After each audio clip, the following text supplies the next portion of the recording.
তিন জায়গায় প্রয়োজনে মিথ্যা বলা যায়।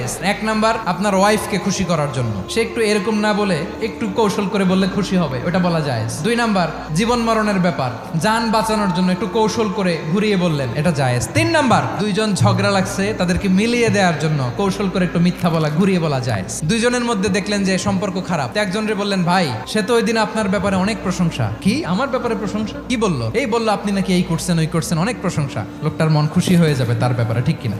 আবার তার সাথে যার ঝগড়া, ওরে যে বলুন, ভাই ওই দিন তো সে আপনার অনেক অ্যাপ্রিসিয়েশন করলো, অনেক। সে তো অবাক, কি রে বলে কি? এই যে দুইজনের ব্যাপারে দুইজনের একটু ভালো ভালো কথা বলে দিচ্ছেন, একদিন দেখবেন রাস্তা দিয়ে হাঁটার সময় একে অপরকে সালাম দিয়ে ফেলছে, সালাম দিয়ে বুকে জড়ায় ধরছে, আছে না নাই?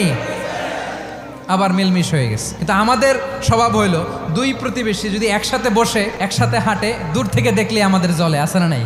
ঘটনা কি? এই দুইটার মধ্যে এত মিল কে? এই দুইটার মধ্যে গিরিঙ্গি লাগানো যায় কিভাবে? আল্লাহর কাছে তওবা করেন, এই মানসিকতার যেন আমরা না হয়, আমরা মিলিয়ে দিব।